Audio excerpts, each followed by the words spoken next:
Olá! O tema dessa aula é a Escola de Relações Humanas e, consequentemente, a abordagem humanística da administração. A abordagem humanística trouxe para a ciência da administração uma revolução conceitual ainda no final da década de 20 e início da década de 30, pois eliminou completamente os aspectos técnicos e formais da administração, colocando em tese os aspectos psicológicos e sociológicos da gerência. A revolução conceitual proporcionada pela Escola de Relações Humanas fez com que, de fato, aqueles vetores primordialmente utilizados nas teorias anteriores, a saber, a ênfase na tarefa, a ênfase na estrutura e no processo administrativo, pudessem ter menor relevância em relação ao elemento humano que começa a ser analisado dentro da organização. Não somente o elemento humano, como também a formatação desse elemento dentro da empresa, ou seja, a maneira com que ele se relaciona e com que ele se agrupa dentro de uma firma. A abordagem humanística da administração só consegue se firmar como sendo primordial para a análise empresarial através do desenvolvimento da teoria das relações humanas dentro de uma empresa. A teoria das relações humanas, por sua vez, só conseguiu encontrar um solo fértil para o seu crescimento através do desenvolvimento das ciências sociais, de uma forma geral a psicologia e de uma forma mais específica em relação à psicologia do trabalho. Esta, em último caso, uma ciência nova e que estava diretamente preocupada e relacionada à análise do comportamento dos trabalhadores frente às atividades laborais. A psicologia do trabalho partia basicamente de dois pressupostos. O primeiro era a análise do trabalho. Esta elegendo primordialmente alguns aspectos produtivos como sendo a base para qualquer tipo de análise ou relatório. Isto é, até então, o trabalho era analisado sobre o seu aspecto da eficiência, sobre o aspecto do resultado que poderia ser obtido. Selecionavam-se os trabalhadores de acordo com o tipo físico adequado para a realização da tarefa. Selecionavam esses trabalhadores de acordo com as aptidões que eles já possuíam para a realização dos trabalhos. Já num segundo momento, a psicologia do trabalho debruça-se sobre a análise da adaptação do trabalho ao trabalhador. Isto é, a predominância dos aspectos individuais e aspectos sociais sobre os aspectos da produção. Em linhas gerais, esse item supõe que a psicologia consegue, através da análise do comportamento do líder e do comportamento do liderado, através de uma análise dos sistemas de incentivo e através da motivação, entender fatores através dos quais as pessoas estarão realizando tarefas e poderão estar contribuindo para o alcance de objetivos. É bem verdade que não somente a psicologia do trabalho conseguiu se desenvolver nessa época, porque ela, de fato, consegue imprimir um outro grau e uma nova análise sobre a administração, mas também havia todo um panorama por trás que favoreceu o desenvolvimento da teoria humanística dentro das empresas. Nesta época, os Estados Unidos já emergiam como uma potência mundial. Afinal de contas, a Primeira Guerra já havia passado e, de fato, suas empresas estavam conseguindo produzir muito mais do que antes. Já por outro lado, a Europa estava em condições um pouco precárias de desenvolvimento e careciam de outras análises e outros vetores para imprimir um grau de eficiência na sua produção. Alguns aspectos devem ser acrescidos para a análise desse cenário. O primeiro deles seria a origem de alguns estados totalitários, principalmente na Europa Ocidental, onde, de fato, a interferência do Estado na economia privilegiava alguns aspectos relacionados àquela teoria clássica da administração. Contudo, o que veremos é que, a partir de 1929, com a quebra da Bolsa de Nova York, temos a necessidade de uma reelaboração das teorias anteriores e uma reavaliação de todos os conceitos e princípios que até então haviam sido apontados como os substanciais para a eficiência empresarial. A quebra da Bolsa de Nova York fez com que os gestores tivessem que pensar em novos elementos para a análise empresarial, dentre estes o elemento humano. É bem verdade que todas as empresas ainda perseguiam uma maior produção, como também uma maior relação entre a eficiência e os meios utilizados. Contudo, a análise do elemento humano trouxe à tona a verificação de que a eficiência pode ser encontrada de tal forma com que o mercado ainda consiga absorver a produção sem causar maiores danos, maiores impactos. Nota-se que as empresas norte-americanas só conseguiram absorver a ideia de que o elemento humano dentro da empresa deveria ser considerado porque a teoria forneceu um caráter eminentemente democrático para esta análise. De fato, se por um lado temos vários vetores externos que influenciam no surgimento da abordagem humanística, por outro lado temos também alguns vetores internos que favoreceram o surgimento da teoria de relações humanas. As origens da teoria de relações humanas. O que podemos apontar como sendo início desta abordagem é a experiência de Hawthorne, realizada por Elton Mayo ainda em meados da década de 20. Basicamente, a Escola de Relações Humanas cria uma oposição ferrenha à teoria clássica da administração. Foi um movimento contra todos os pressupostos da teoria da administração. A teoria clássica da administração sempre enveredou pelo lado de fornecer elementos para a análise empresarial baseados eminentemente na estrutura e no processo administrativo. Apesar da hegemonia da teoria clássica e do fato de esta não ser questionada por nenhuma outra teoria administrativa importante durante cerca de 4 décadas desse século, os seus princípios nem sempre foram pacificamente aceitos, principalmente pelos trabalhadores e pelos sindicatos americanos. No entanto, falar que a Escola de Relações Humanas surgiu somente pela oposição à teoria clássica invalida e faz com que esta abordagem seja tomada como bastante elementar. Soma-se como outro fato que originou esta abordagem a necessidade de humanização e democratização da gestão. Passados alguns anos da Primeira Guerra, inclusive do New Deal, o que vemos é um país completamente refeito e que precisava dar uma outra conotação ao seu pessoal. Não cabia mais dentro das empresas tratar os trabalhadores como meros recursos, como meros elementos a par e a serviço da produção. Precisávamos, de fato, entender que havia uma necessidade de humanizar o trabalho e uma necessidade de democratizar as relações entre superior e subordinado. A teoria das relações humanas revelou-se sendo um movimento tipicamente americano e voltado para a democratização dos conceitos administrativos. Além desse fato, temos o próprio desenvolvimento da ciência da psicologia e da sociologia, que atuaram como pano de fundo para que todos os pressupostos de análise psicológico e sociológico pudessem encontrar um solo fértil para seu florescimento dentro das empresas. Finalmente, e não menos importante, temos a pesquisa realizada por George Elton Mayo na fábrica da Western Electric em Hawthorne, fazendo com que, de fato, fornecesse um conteúdo mais pragmático, ou seja, mais prático, mais perceptível para todos os teóricos e para todos os empresários daquela época.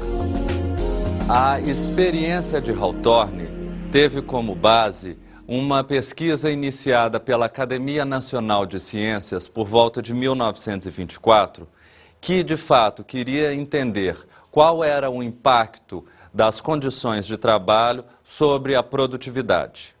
Contudo, essa experiência revelou-se muito mais abrangente do que ela se propôs. O que acontecia é que, de fato, queriam entender o porquê da produtividade estar caindo e da rotatividade de pessoal estar aumentando.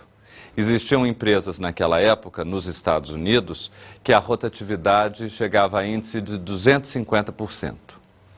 Por volta de 1927, o Conselho Nacional de Pesquisas dos Estados Unidos começa a realizar uma experiência na fábrica Western Electric, em Chicago, situada no bairro de Hawthorne. A Western Electric, naquela época, era responsável pela produção de todos os elementos relacionados à grande demanda daquela época, o telefone. A Western Electric fabricava desde delicados aparelhos e componentes para aparelhos telefônicos até os cabos e os postes elétricos que iriam ligar e fazer toda a rede de telefonia dos Estados Unidos naquela época. Numa determinada etapa da produção, existia um grupo de moças que montavam e eram responsáveis pela conclusão dos relés. Esse grupo era normalmente formado por 6 moças, sendo uma a supervisora de todas elas.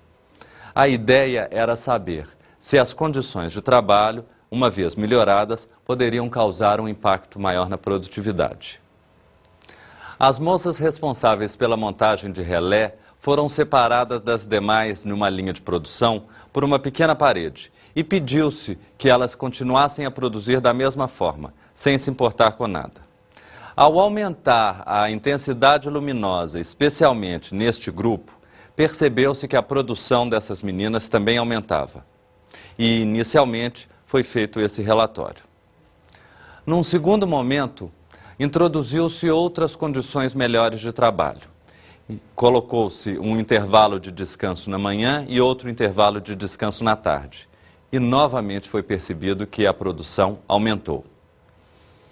Já numa terceira etapa, colocaram horários flexíveis de entrada e de saída, juntamente com os demais benefícios obtidos, e a produção cresceu ainda mais.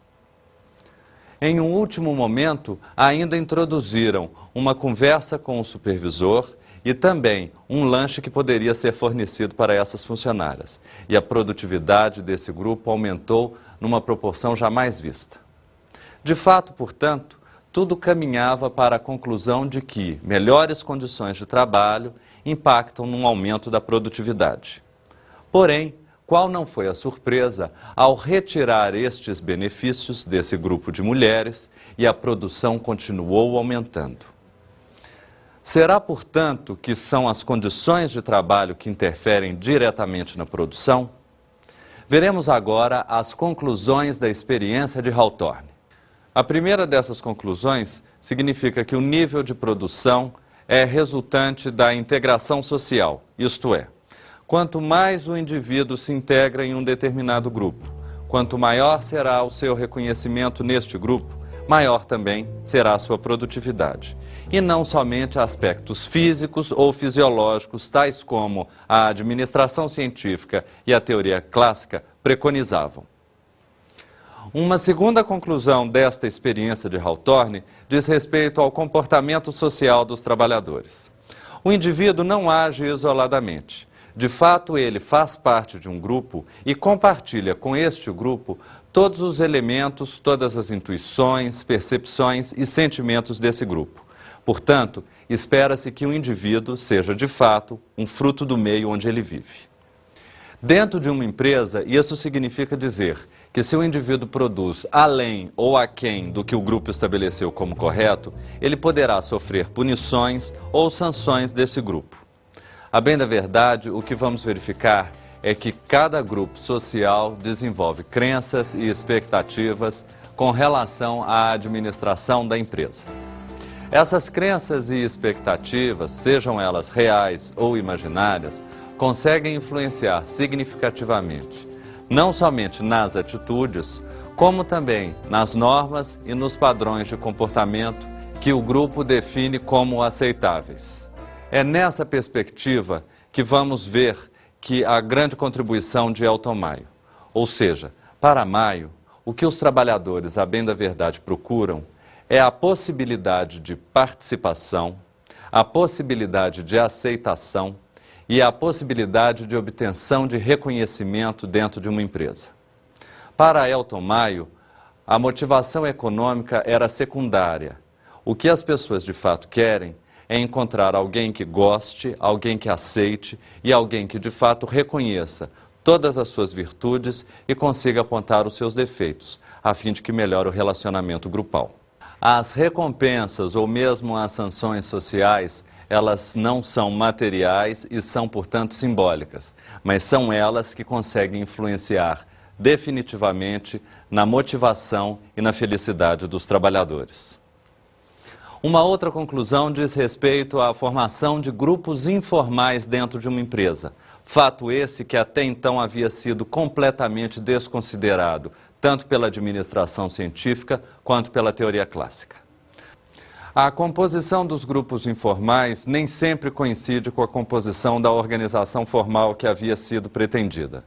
Os grupos, eles acabam surgindo entre os relacionamentos de forma absolutamente natural dentro de uma empresa, fazendo com que pessoas de cargos diferentes, com qualificações diferentes, acabem se relacionando. É nessa perspectiva, ou mesmo sob essa ótica, que podemos ver a última e não menos importante conclusão da experiência de Hawthorne, a questão relacionada às relações humanas.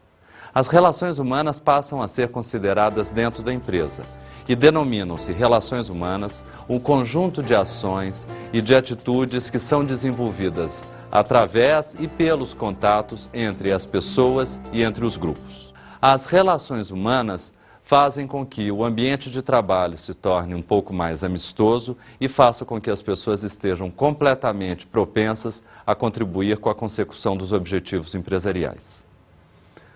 Uma outra conclusão dessa experiência diz respeito à importância do conteúdo do cargo. Para Elton Mayo, o que de fato faz com que a pessoa se sinta motivada ao realizar as suas tarefas não é simplesmente o salário que ela obtém ou o cargo que ela tem, mas sim quais são as tarefas que elas estão realizando.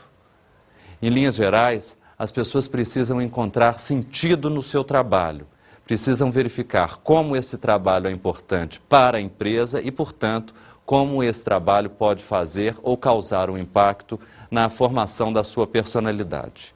As pessoas possuem personalidades distintas e, por isso, elas encontram, ou pelo menos buscam, nas suas tarefas, o significado para dar valor à sua personalidade.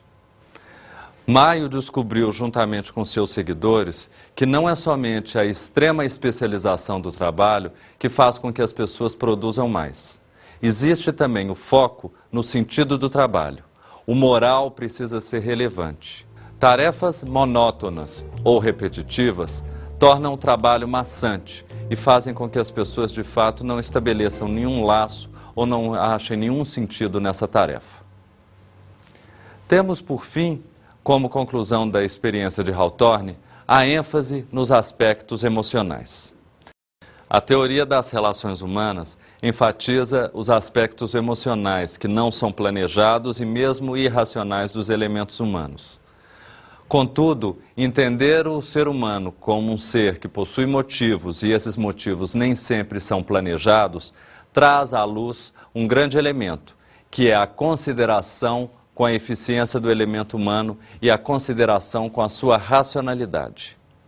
Falar das emoções é falar que, de fato, a empresa precisa cuidar do funcionário, precisa saber que quando ele não está bem, também a sua produção não será boa. E apesar disso tudo, saberemos que as empresas só demoraram cerca de 40 a 50 anos para entender essa relação.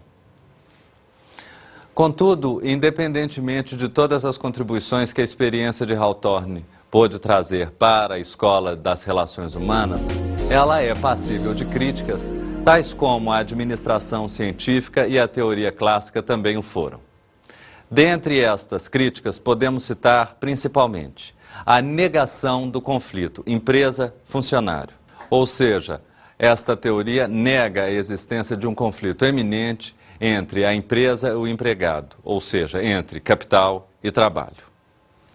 Uma outra crítica diz respeito à própria experiência, ou seja, à restrição de variáveis e à restrição da amostra.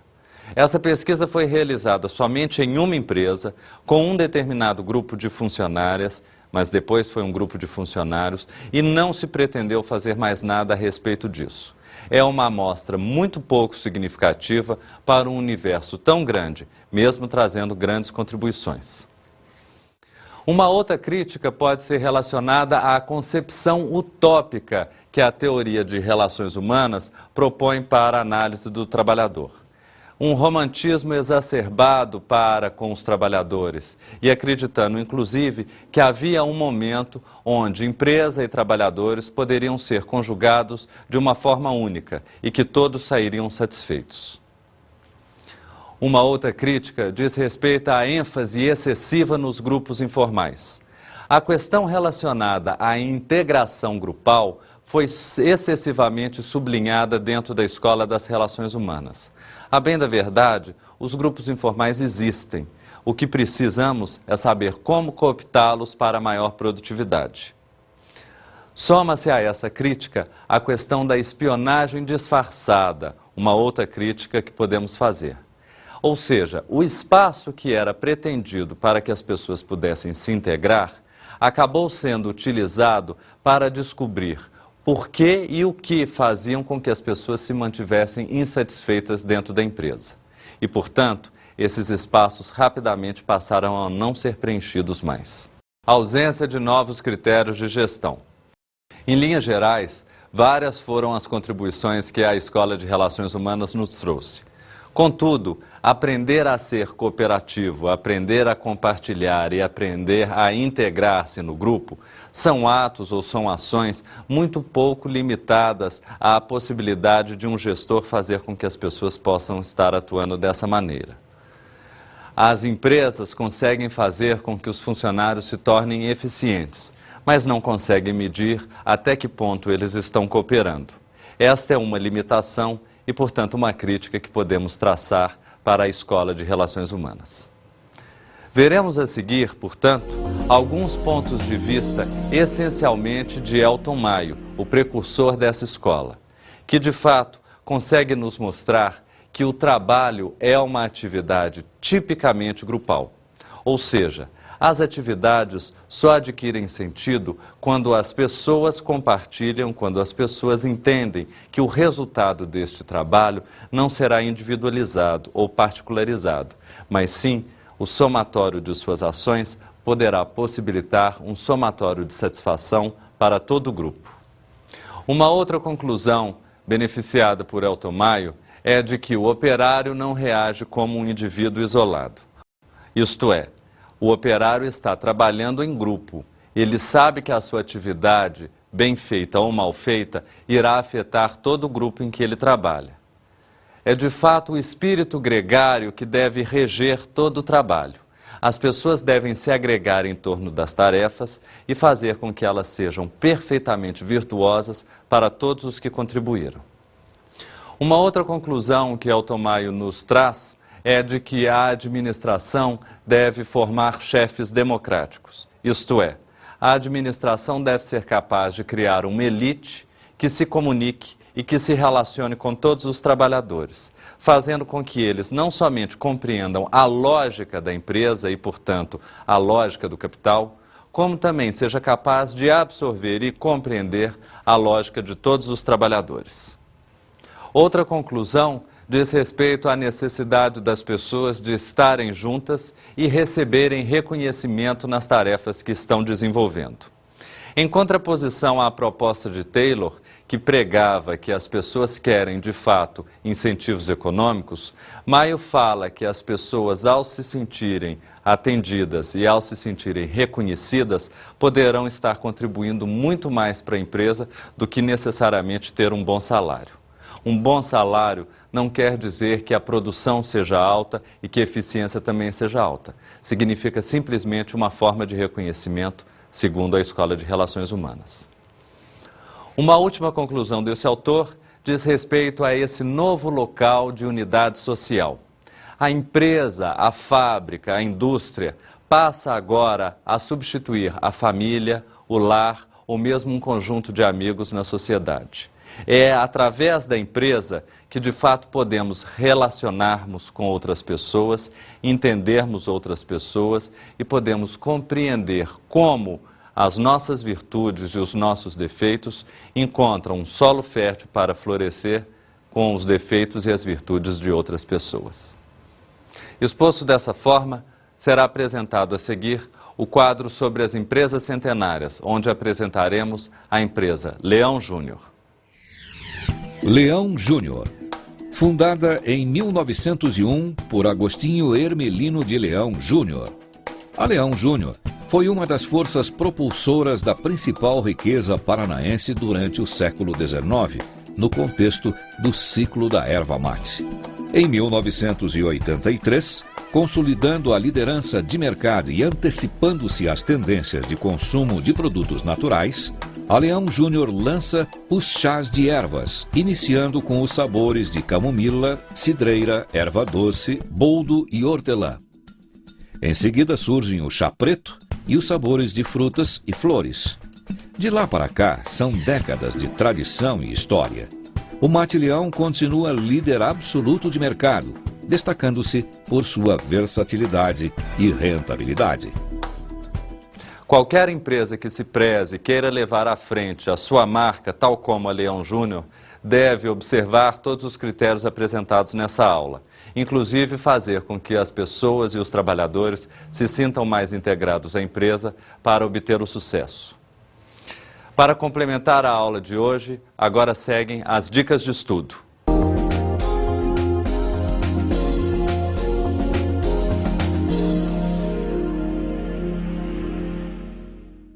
As dicas de estudo dessa aula são: Administração, Mudanças e Perspectivas, do Stephen Robbins, da editora Saraiva.